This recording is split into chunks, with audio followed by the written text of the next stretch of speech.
So the deal I did with Carl a couple of years ago is I came in and we essentially 17x'd Dealmaker in 2 years. I was able to get half of that company from doing that. But 100 years ago, the ultimate leverage was labor.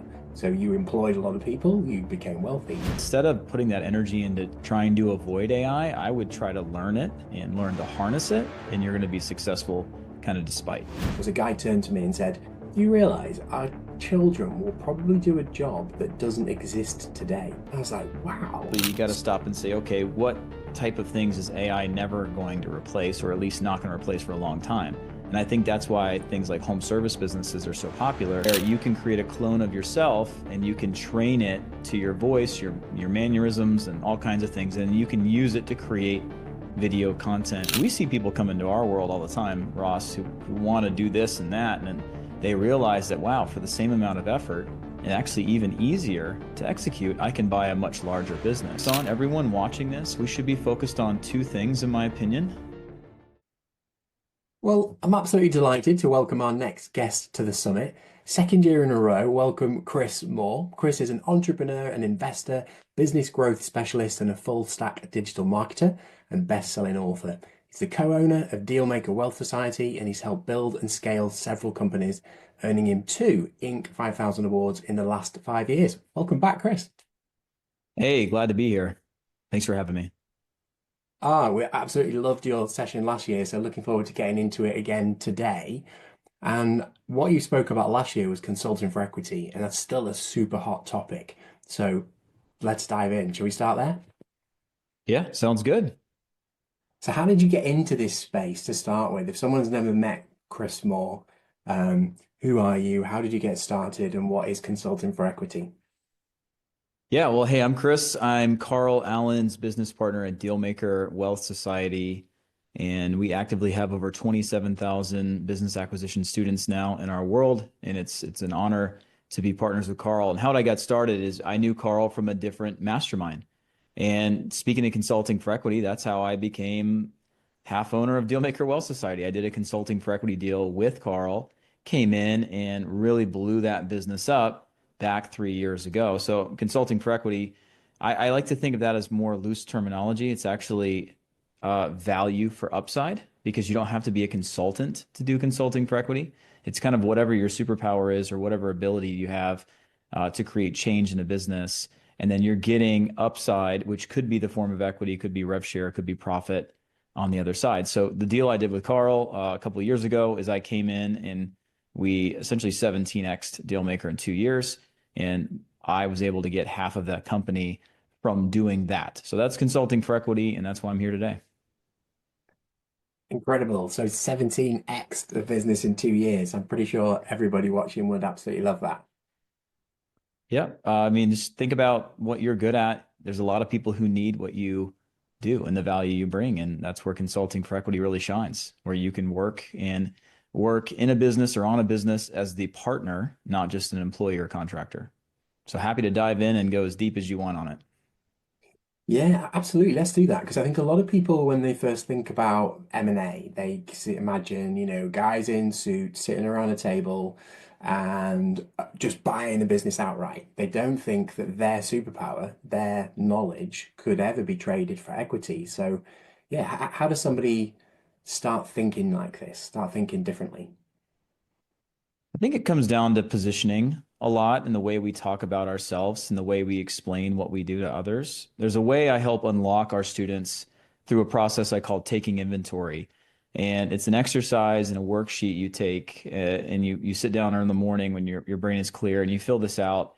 And it will open your eyes to all the different things that you have that you could trade for equity in a cash flowing existing business. And to be clear, it's not just about money. It's not just about growth. It's not just about more profit, but it's really around helping a business owner relieve the symptoms from the issues that they're having, helping them get past plateaus, helping them grow through acquisition. And it's really also thinking about what resources you have to trade, not just your skills and your knowledge. Some people have an amazing Rolodex that can open up connections that unlock growth for other businesses. Some people have great deal flow where they can help people grow through acquisition or do mergers to help make the business larger. You have people just putting their name on it, celebrities and people of a lot of influence that can blow a business up just from lending their credibility. So when you think about like, what do I have to trade for equity? And then matching that to what business owners actually want, which is several things. Of course, revenue, more revenue. They want profit and better margins, but they also want their time back. They want to spread out risk. They want to expand into different markets. That's both geographic, also expand into different products and services. They want to grow through acquisition. They want access to capital.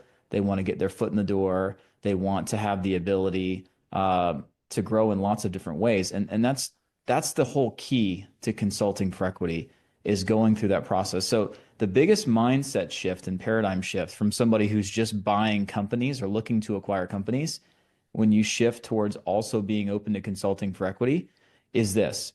It's all about monetizing the journey. There's a lot of people who go out, and we have so many students, and it breaks my heart to see this, but they go after these unicorns. You ever hunt unicorns before, Ross? Where you're going out and finding that, trying to find that deal that's got 5 million in EBITDA. It also is best in class, yet they only want a 2x multiple for it. And the seller says, you know what? I'd love to take seller financing. We have a lot of unicorn hunters out there, and that's okay if you're looking for that perfect business that's going to let you walk into life-changing cash flow, aren't we all? But if you look at all the other business owners that you've spoken with, that you truly could help them, yet you couldn't finance transaction, yet they weren't interested in doing deferred consideration. How many of those people could you have monetized? How many consulting for equity deals, even at a fractional level, could you have had and closed throughout this journey in this process? And you could have monetized your journey. We see so many business buyers, and you see this as well, I'm sure, where people are kind of leaping over from working for someone else or being a contractor into business ownership. And this is a way that you can do that so much faster and get paid along the way, getting $5,000, $10,000 a month retainer fees up front and working and helping someone in their business. And then even having the ability to get that business financeable where you can go and buy it outright. So that's why I think consulting for equity is so magical. And I hope that kind of gave you a pretty good summary and really what business buyers should be looking at when they think about consulting for equity. Yeah, I love that. And you said something really interesting, which is it's like a stepping stone. So it's that way out of the corporate world. Haven't financed the whole business, you haven't bought an entire business, but there's this bit in the middle. It's consulting for equity, which is so exciting. And I think that's why so many people are looking at it right now. Yeah, think about when you go and you originate, let's say 50 opportunities throughout a quarter, and you talk to 30 sellers, and quite a few of them have what Carl talks about as transfer value issues. A lot of issues where the banks are not going to finance the deal for some reason. You have the opportunity to monetize those opportunities and be able to help these people, and you can get your foot in the door as a partner, help them fix these issues, and then have the ability to buy it, have the ability to sell it to somebody else, have the ability just to stay there and keep making the retainer and the cash. There's all these different things that are available to you now if you just open your eyes to it. Yeah, absolutely. And are most of your students now coming in to Dealmaker Wealth Society looking at the consulting for equity side, or are they coming in still looking for full acquisition? Well, it's both. You know, we always say in any business, you sell to who you market to, right? So we are putting ourselves out there, teaching people mostly how to do larger deals. That's what we do at Dealmaker Wealth Society. If you want to buy a laundromat or car wash, you're in the wrong spot. We teach people how to do roll-ups, buy much larger deals. We teach business owners on how to leverage SBA financing and buy competitors with the same NACE code. But then we also teach a lot of consulting for equity. I'd have to say probably 30% plus of our student base is focused on consulting for equity, with probably 15 to 20% overall is only focused on consulting for equity. And what we see, just to be clear as well, is there's a lot of people who've been in the game for a while who have not found success that are reinvigorating their interest and love and desire for M&A and channeling that through consulting for equity because a lot of people find it difficult to deal with business brokers. Some people have had a really hard time getting deals financed. And this is a new way for them to continue down that road and look for the benefits of business ownership in a path with less resistance. Is there a perfect way to position yourself? Because I'm sure a lot of people are watching this and they're like, okay, Mhm. I've got a skill. I'm a marketer, I'm a financier, I've got a great Rolodex. But how on earth am I going to ask someone for a percentage of their business? Like, how can they get their head around that? Well, there's one way to do it. You can definitely ask people. The way I train it and teach you is to get people to offer you equity in their company, which is so much better. It's not salesy or slimy.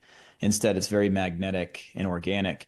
And I have an entire program on this exact thing. So I can't go into it too deep just on this interview with you today, Ross, because it's quite a topic, but I can dive in a little bit. Um, there's a very different style of deal origination. We have 9 different ways to do these consulting for equity deals and originate these opportunities. And that's all what we teach inside of our program. And if you'd like, I can give away maybe a free training later in the interview that gives exactly that information, and I can give you the link for that. But part of the positioning, when you say positioning specifically, the biggest paradigm shift is to stop talking about what you do and start talking about what problems you solve, right? Someone who says, well, I've been in corporate finance for the last 15 years, it doesn't mean the same as I help business owners get access to capital for growth and to acquire other companies. That's a very different thing. So talking about what problems you solve rather than what you do allows you to cut through it quite quicker. And then the way that you originate deals, if you're going out there just consulting for equity, there's a couple different ways that we teach. One of them is just traditional M&A deal flow, people going after leverage buyouts and then flipping the conversation to consulting for equity. And we teach the exact talk tracks, scripts, and frameworks to do that. Another way to do it is going after consulting for equity right at the beginning and not speaking to business owners who are already thinking about selling, but instead finding people with bleeding problems and really focusing on finding these business owners where they're congregating. So imagine your buy box in traditional acquisitions. You have a buy box for consulting for equity as well. We teach a system called the ideal win scenario, where you have these things that have to be true for you to really blow up a company and really take it to the next level, or whatever that problem is you solve. And you go find where those people are, those business owners are congregating. And usually they're in masterminds, they're events, things where they're already showing up in a mindset of collaboration and a mindset of saying, I need help. And it's pretty powerful. We actually have found, because we've done a lot of research on this and a lot of our students have closed deals, this exact method, that most business owners that have been struggling for a while, great businesses, they just have some things that they're struggling with. They're looking for a partner, not just someone to hire. Because a lot of times these business owners have tried to hire before, it hasn't worked. And no one cares about their business as much as they do. And no matter what they do, they haven't been able to solve this on their own. And they're looking for someone who's a safe, trusted pair of hands to come in, who has a track record, who has the playbook to solve these problems, who's going to have skin in the game and care about the business as much as they do. And then the way I teach structuring these deals is where it's actually no risk to us. It's also no risk to them. And it's an absolute no-brainer. And you get paid retainer fees on day one. So I gave you a lot just then, but obviously this is a very, small bite-size piece of the overall big picture. Yeah, I love that, and love the offer as well to give someone free, give everyone who's watching free training. So we'll put the Yeah, link happy to to. that. So a lot of people in the summit are talking about doing a deal, whether it's buying the business outright, whether it's consulting for equity. But what a lot of people don't speak about is how to integrate that business afterwards and then how to grow it. And I know that's something that you're really passionate about. So do you have a strategy that you employ there? Is it about the first 30 days, the first 90 days? Do you have a 12-month program? How do you implement the integration? It's funny you asked that. That's literally my role with Carl, and a lot of the roll-ups that we're working on and the acquisitions we've made is it's my job to make them grow and to be the person that takes it once the acquisition's over. So yeah, post-acquisition integration and growth is exactly what I focus on. I do have my own integrator that works with me, and there is an exact process that we follow. And I'm sure there's a lot of different blueprints out there to follow, but I do believe that this is a big topic that people should speak about more. It's so sexy to think about buying cash flow and walking into deals and creative financing, but where the rubber hits the road is where you actually have the business and you say, now what, right? So I'll give you an example. I was just talking to a really good friend of mine who just bought a very nice size pool business in Florida. I think it's got $1.8 million in free cash flow. And he is now a new business owner, he and his partner, and they're sitting here and they're doing the seller knowledge transfer. They're doing the ride along, meeting all the customers. They're meeting all the employees. They're learning the ropes. They're getting the ability to mentor under the owner for another year. But there's so many things that unless they have a blueprint, unless they know exactly what they should be doing, it can get quite cumbersome and it can be overwhelming. So yeah, there's definitely a blueprint that I follow specifically. I have a lot of training on that. We teach this at nauseum inside of Dealmaker Wealth Society in our protege program, because the last thing we want is people to go out and buy businesses and then just piss them away, right? So yeah, there is definitely a Yeah, system for this. But the thing to remember though is it's not one size fits all. Like someone buying a CNC machine shop with 3 employees and the owner is staying on for a couple years as your general manager, there's really not much of a transition there when it comes to the business and the way it operates. Of course, there is a financial transition. There's a lot of things that you need to pay attention to. And we actually work with a company that handles the financial and the operational transitions for us. And I'm happy to give a referral if anybody needs one. They're great people. But actually getting in and taking over the business, that changes depending on your role. Are you bringing in a team? Is the existing team staying? Is the owner staying on as the GM? Is the owner leaving immediately? Is there transfer of value issues that the business that you're going to have to take over right away? Is this an acquisition from scratch? Is this a bolt-on into your existing business or a tuck-in? So, the game plan changes in literally every single one of those scenarios that I just referenced. And I think that's part of what we should be focused on. Everyone watching this, we should be focused on two things, in my opinion. That's one, becoming sophisticated business buyers and understanding the entire process, even post acquisition. So at least you understand it and you can hire the right people and manage it. And we need to be better at business in general, just really understanding the ins and outs and have a higher business IQ. And that doesn't mean doing all the work yourself, but just really mastering the art of doing business. And things like, look at Carl Allen, my partner. He's been a part of hundreds and hundreds of businesses. He knows this like the back of his hand. He doesn't operate any businesses. He doesn't handle integration, but he knows exactly how it works. So he can manage the process. He can hire the right people. He has a good bullshit meter for somebody who says they can do it, and he can ask the right questions. So I don't know if that answers your question, but I think it's very important. The 10% of the journey is the acquisition, the 90% is the rest, whether that 90% is cut up between, getting it ready to exit and selling the business later or whatever direction you want to go in. But that's the longer part of the journey, that instead of waiting for that to happen and then figuring it out, it should be something that people are studying as they go.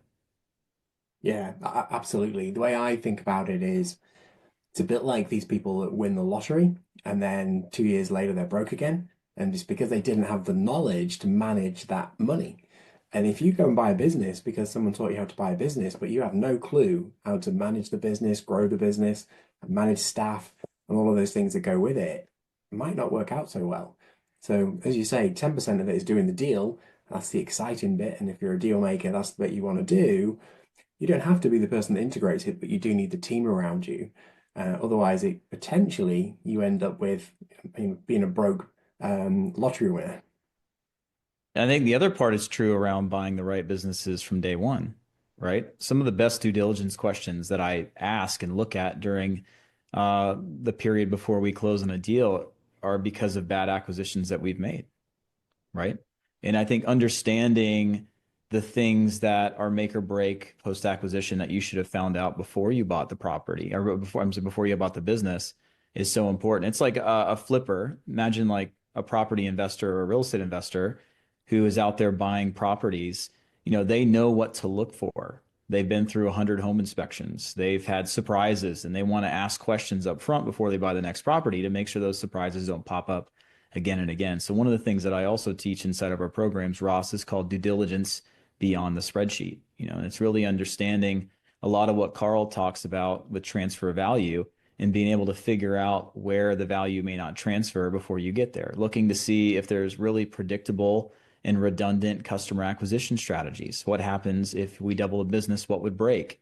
Big thing for me is finding out what is being measured. If things are not being measured, they cannot be managed. Trying to understand if something's working, can we double down and do more of it? Or does the company have no clue why it's working? It just works, right? So I think all those things, for me as a marketer and a growth person, I focus more on the growth side, and the marketing side, the sales process, the customer journey, having very redundant customer acquisition. Somebody who's more operationally focused may be looking at how many SOPs have been written out in processes. Is this really employee centric and reliant on specific people, or is it more on the process and any people can fill it, right? it's everything's different, but I think understanding, that's why I said business IQ is so important. Like really having a high business IQ allows you to have more awareness of this stuff beforehand. And then every deal you close, you'll be more aware of what you should have asked before you bought it.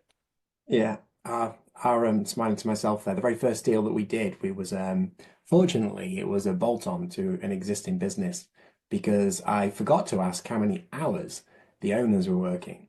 And when we took over, it transpired they were doing way more than two people. But fortunately, it was a bolt-on acquisition, another physiotherapy clinic. So we had all of the admin team, we had all of the other physios who could step into those roles. But had that been the first one, we would have been stuck because they Yep. were doing those two owners were doing the work of about four people in a really small business. That's a learning lesson, but that's the Yeah, whole yeah, point. absolutely. I think the reason why we're seeing both of us seeing this industry grow as much as we've seen it is there's a lot of people who are growing the interest for acquisitions, making people aware that this is even an option, right? But I think the bigger part of it is not just saying, wow, I can go out and buy a business and looking at it as a business opportunity, but more looking at it as a career focus and really mastering the craft. And that's kind of what you're referencing right there is luckily you jumped in and you had a bolt on and it worked out, but a lot of people it doesn't. So I just hope watching this raises an awareness that you really need to train under the right people who are going to teach you the whole process, not just how to get a deal done. Mm. Starting with the end in mind, isn't it? It's like what does the deal look like, but then who are you going to sell it to in the end, and how are you going to get there? How are you going to operate it? How are you going to grow it? What levers can you pull? And what does your exit look like? Because you don't want to be stuck with a business in another 5 years or 10 years that nobody wants to buy. Yeah, Carl always talks about staying in your lane because this allows you to be a trusted, safe pair of hands for the investor, for the bank, for the seller. And part of that is starting with, focusing on things that you know or partnering with people who can give you the credibility you need. The other part of it is also thinking about not just what you said, which I'm in full agreement, but also looking at it in this way is, what am I hoping for this business to do for me? Is this a quick flip? Is this a long-term hold? Is this a cash cow?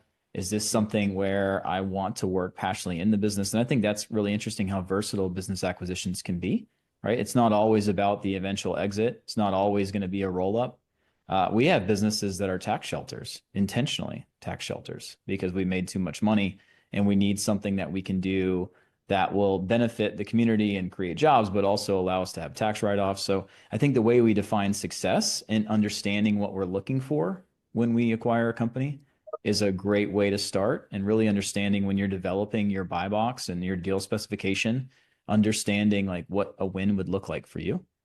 And is this a 1 year journey? Is this a 5 year journey? Are you going after a big exit? And then the other thing I'll say, I know I'm just talking a lot, so my apologies, is we truly believe that the destination, which is buying this massive business or having this big exit, is important. But I think that the journey is even more important, and being comfortable and content in the learning process and in the journey, and being open to your vision evolving and changing over time. Because we see people come into our world all the time, Ross, who want to do this and that. And then they realize that, wow, for the same amount of effort and actually even easier to execute, I can buy a much larger business. And then from there, they buy one and realize that was great. I wish I would have done this differently. And then they go out and they buy another one. Carl calls it dealaholic, which is kind of like alcoholic, where people get in and they just keep wanting to buy more and more. And that's fine. But if you start with one focused, hard set goal, I'm going to do exactly this, that may not serve you well. So just keep an open mind, be open to the journey, and be open to, as you get new perspective and new experiences, being able to kind of make your vision bigger. Yeah, absolutely. The journey I've been on over the last 20 odd years in business and the last 7 or 8 looking at acquisitions, the person I've become over that time is far more exciting than whatever anything I set out to achieve. But I think you said a really interesting thing there, which was it's a personal choice, isn't it? So what's right for one person isn't right for everyone. And you mentioned earlier, you are not teaching the people to buy laundromats and car washes, and that is fine because for some people, maybe they've got an employed role and they're earning 40 grand a year, they hate their boss, and if they can go and buy a business that makes them 100 grand and they work in it full time, that could be the right thing for them and it could be a great move. But it isn't if you want to own tons of businesses. Yeah, or buy larger businesses for sure. Yep, Yeah. 100%. But for some people, that could be their dream job. And And it's it's going and that's great too, and that's a wonderful thing, and those businesses need acquiring as well. So yeah, 100%. Okay, so we've acquired a business, we're integrating it, whether that's ourselves or whether that's with our team that we've surrounded ourselves with. And what are some of the ways you look to grow? Do you have a favorite lever to pull? I do. I'm actually looking at my screen here. I have my post-acquisition growth plan pulled up, and I can read you some of these bullet points if you'd like. So when I'm creating a strategic growth plan, there's quite a few things that I'm looking at. And to be clear, this starts before the acquisition actually happens. And as you develop this plan, it allows you to know what questions you should be asking the seller. And often, as long as the conversation with the seller, if you have direct connection, is very positive and very forward thinking, and it's not adding any issues or making them feel nervous, they'll answer pretty much everything, especially as the excitement starts to build towards the end of the transaction. But first thing I do is I look at how can we grow without having to go and spend a lot of money, without having to go get a lot of customers, right? Because if you think about in any business, there's really three ways you can make money. Number one, you could get new customers. Number two, you could get your customers to spend money with you more frequently, which is increasing frequency of purchase. And then number three, you can get your customers to spend more money with you each transaction, which is raising your average transaction value and lifetime customer value, right? So I look at without having to spend a lot of money first, what can we be doing without having to get new customers? Next, just to be clear on that though, different business models, it may not work. Imagine a business is on like a monthly recurring retainer already in contractual revenue. Trying to get them to spend more frequently may not work, but raising your prices or having additional cross sells or upsells for those people would help you do that, and it wouldn't cost you much money. Number two, I try to double down on what's working right now. One of the things I referenced a few minutes ago, if you caught this, hopefully you did, is what you can measure, you can manage. So when I'm looking at sales and marketing, I'm seeing how good is their attribution tracking? Can they tell me where each customer came from? Which things are they doing in the marketing and sales process that's working and what's not working? And that's why that's one of my due diligence questions. So I'm looking to see, let's double down on what's working now. It's usually the 80-20 principle that works just like it does everywhere else, that 20% of your efforts are creating 80% of the results. So if we can identify that quickly, we can double down on the things that are actually working. I tend to look at sales process optimization. I'm going to skip through some of these. Sales process optimization is part of it. A lot of times, without having to get any more customers or leads into your funnels, you can just get more efficient and raise your conversion rates inside your sales process. Usually, I break a sales process down into 4 or 5 steps, which are all considered conversions.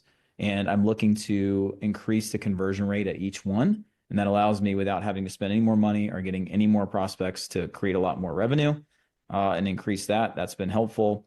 And then from there, I usually look at ways to integrate AI to really save money on labor, as well as often create a lot more profit for us, either by speeding up our operations team and our fulfillment process.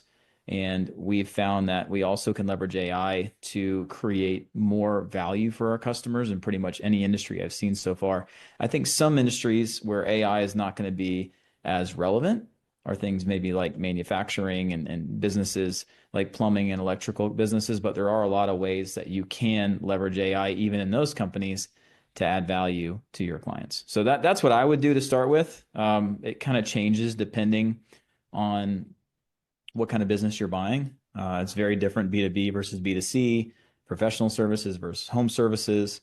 But hopefully that answers your question. Yeah, love it. Are you using any AI agents who are doing some of the work now? Yes, and it depends on what you look at, like what an AI agent is. Some people use that term loosely, as in like even a custom GPT, but an AI agent for us is usually either voice or text based, where we're leveraging it in the sales process We're leveraging it for setting appointments.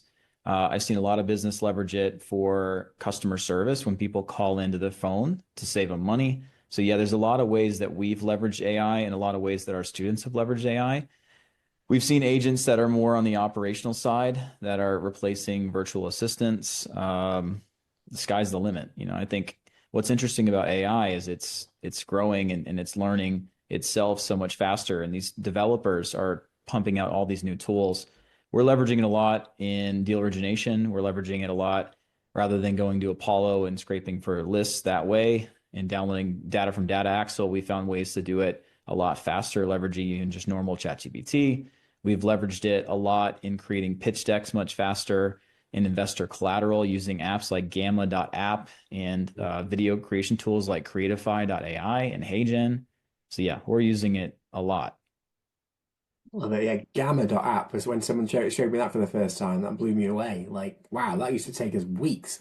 And now in 30 seconds, it creates something incredible. I taught a class last week to our 9-figure board mastermind on exactly how to create pitch decks much faster leveraging AI.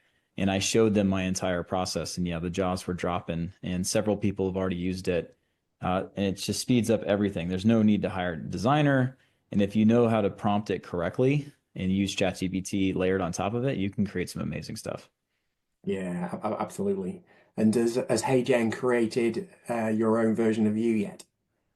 We're working on that quite a bit. I think it depends on the use case of it. If anybody's listening and doesn't know what that means, there's these avatar creation softwares like Creatify and HeyGen, and there's a lot of others as well, where you can create a clone of yourself and you can train it to your voice, your mannerisms, and all kinds of things, and you can use it to create video content where you can create a script and just load it in. There's also 11 Labs where you can do it with just voice, but yeah, we're working on it, but it's really about how would you leverage it? It could help us with creating video ads. It can help us with maybe internal training documents, but there's still a level of authenticity that I think we're shooting for in our businesses, where we don't want to completely replace ourselves, but it definitely helps us in the marketing side. Yeah, absolutely. And I think we'll get a point where you can just upload all of your knowledge base into that avatar, and it's going to be able to then do some of the sort of basic things as well. We already have a lot of that built out. Yeah, we have Carl's second brain, Chris's second brain. We've got all of our story knowledge bases, and then as well as we've uploaded all of our training into our avatars without the personification quite yet on the forward side. But yeah, where you can literally get any answer to any question you could ever want. So it's pretty powerful. Pretty powerful. We keep that close to the vest though. Yeah, yeah, absolutely. It's great. My AI avatar, only a couple of people, not even my wife, could tell the difference the first time we used it. Um, she's like, "Are you sure that's not you?" My mum could, but blew her away. She was like, "What?" We were struggling a little bit with Carl's more than mine. Maybe it was the accent. It kept making him sound Australian, but we don't Oh, know. really? But yeah, we're working on it though. It's a process. Absolutely. It's exciting, that's for sure. It is. You mentioned earlier a couple of areas that you think might be more resistant to AI. And I think that's a question we get asked a lot, like what's going to be disrupted and what's not. What are your top picks for areas to go into that you think we've got some time yet before AI can disrupt it? I think it's a paradigm shift too. Before I answer that, I think there's people who are saying, "Ooh, I'm scared that AI is going to disrupt and take my ability to make a living." And then there's people who are saying, "How do I leverage AI and become AI enhanced so I can be the person who's not losing a job, but who's in more demand?" So I think part of it's understanding that, and that's what we've been focusing on a lot. I was just with Carl and Ross last Ross Turner, my Ross in Miami last weekend speaking at an AI conference. So we do that as well, and that's a big thing where a lot of company cultures are shifting to. If you're not focused on AI, every individual employee that you're going to be fired because you're never going to be the best you can be. With that being said, I look at AI disruptors, right? There's this big trend and fad, and I think it'll never go away, of wanting to buy these quote unquote boring businesses, businesses that are not going to be disrupted by AI. But AI is not the only disruptor, to be clear. There's also supply chain management. There's also wars and conflicts overseas, depending on where you live. There's a lot of businesses that rely on global supply chain And that is something that can be disruptive as well. We can have more pandemics, knock on wood, don't want that to happen. But there's a lot of things that people are looking for, quote unquote, recession-proof businesses. So I think if you're interested in that specifically, you got to stop and say, okay, what type of things is AI never going to replace, or at least not going to replace for a long time? And I think that's why things like home service businesses are so popular, with these boring businesses that are going to be in need no matter what. People still need to fix their plumbing. People still need help with building houses and roofs and air conditioning units, and electrical stuff. I think people are always going to need goods and services. They're always going to need manufacturing and engineering. And there are a lot of things that AI could enhance in those businesses. Yes, it may take some jobs in those businesses, but that doesn't mean the business is going to go away. AI is not going to replace the need to manufacture. They're not going to replace the need to really have good engineering or home services. But if you owned an IT staffing firm, I would be shaking in my boots. If I was trying to buy a software development company, I'd be very careful. Or you can buy companies and convert them, or buy companies that have converted to being AI forward and AI focused. That's also an option. There's businesses that industries that are being created out of thin air just around leveraging AI because so many businesses need it. And there's a lot of fear of missing out, and you're going to be irrelevant if you don't learn to leverage it. So I don't know if that answers your question. Is there truly a recession-proof business? Probably not, but there's a lot of businesses that are going to be much safer and be in much more demand. But instead of putting that energy into trying to avoid AI, I would try to learn it and learn to harness it, and you're going to be successful kind of despite. Yeah, embrace it. I Mhm. remember when my daughter was first born, so this is 17 years ago, and I was sitting in a leisure centre with a bunch of other dads. Like we'd all met for the first time, and there was all sorts of conversations going on. But the most interesting one was a guy turned to me and said, "Do you realise our children will probably do a job that doesn't exist today?" I was like, wow, scratching my head, like that's so true. And now AI's come along, and all of a sudden there's going to be all sorts of opportunities that we could never have imagined. Yeah, what an interesting way to think about it. We were looking at social media management, and I was thinking, wow, why don't we hire someone young who has had social media at their fingertips their whole life, right? How much better will they be at things like that? So I think, yeah, there's definitely a lot to be said there. So my girls are 15 and 16, so very similar to yours. And it's interesting the conversations you had with your parents around what are we going to do post high school or post going to uni. It's so different now. Like the path is different. There's a little bit less emphasis on college. There's a lot more emphasis on tech. You have all these kids who are coming out of school and becoming millionaires and multimillionaires just creating content on TikTok. Like it's a whole nother world that we live in. So I think it's exciting. I think we're also seeing a lot more oligopolies than we saw when we were younger. I'd imagine a lot more larger corporations and roll-ups than we saw when we were younger. Like think about Amazon as just a roll-up, Facebook is a roll-up, and you have all these different industries that are real roll-up heavy, where in 10 years, the mom and pop business, there'll be very few of them. And then we're in the prime right now to acquire a lot of these mom and pop businesses and be the ones that get absorbed into roll-ups and get top dollar now rather than later. So it's an interesting world we're in right now. Yeah, it definitely is. And you got me thinking there because 100 years ago, the way to wealth was, oh, it's always through leverage, yeah?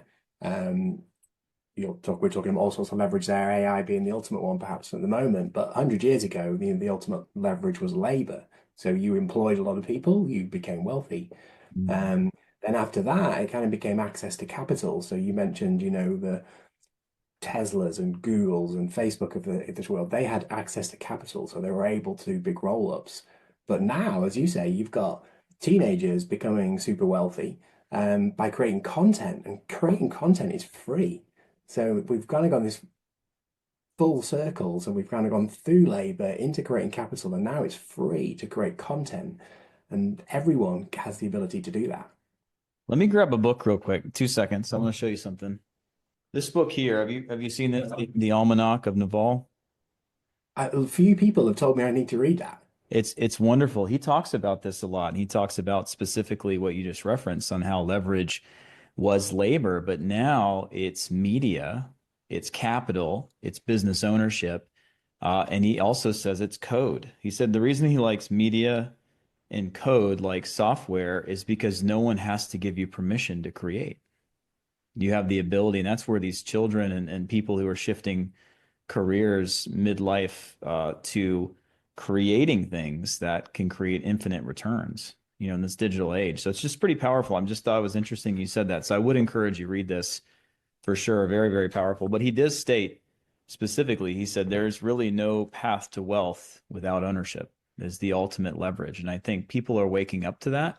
And my opinion, my theory is COVID was a really big wake up call, right? We had the great resignation in 2020 and 2021 where all these people decided to resign or quit and go and work in these alternative jobs. And we saw the rise of BizOp even higher than it was before. And everyone's looking for a new way. But I think since that, a lot of that's calmed down and people have had to tighten back up again as life has gotten a lot more expensive, especially in the US. And they're saying, okay, I've got to get back to work. I think they're really back to the grind again. And then we have the big shakeups like we're seeing right now with government employees. And there's so much confusion. There's a lot of stuff going on, especially in the US, where people are really reinventing themselves and thinking about reinventing themselves. And I think that's why it's so special, the industry that you and I are in, where business acquisitions is something that's finally accessible to the common man and woman. And in a time where so many people are needing to reinvent themselves and needing to go in a different direction, especially with AI coming in, so many people who are anticipating losing their jobs. I think it's just the perfect time to make this a focus. I love it. And I'm pretty sure there's going to be loads of questions. So if we think about wrapping this up, is there any final comments that you want someone to take away from this conversation? Not sure if I have any final comments that are going to be super impactful. Let's just summarize a little bit. I do love consulting for equity. I love the concept of enabling a deal maker and someone who's out there trying to acquire a business to have another tool in their tool belt where they can monetize that journey and make sure that they're making money. And it's a great way to be able to get away from the corporate job or whatever you're doing now much quicker, which is one of the biggest benefits of business ownership. The second thing is the first 10% of the journey is the acquisition itself. And if I was going to focus on anything as the destination, it would be becoming a more sophisticated business buyer, having a higher business IQ, and really understanding how to put the right team together and the right strategic plan together to grow businesses so you can have the ability to exit them later. And then learning from that process and getting better at due diligence and learning what questions to ask, what's being measured, trying to understand the transfer of value as Carl talks about and making sure that you're buying businesses that are going to serve you for what you want. But yeah, full circle, it's a really exciting time to be in business acquisitions. Definitely need to make sure you have the right teacher, though. I truly believe that because this is a game of inches. This is not something you're going to go on the University of YouTube and ChatGPT. All the information's free in the world, sure.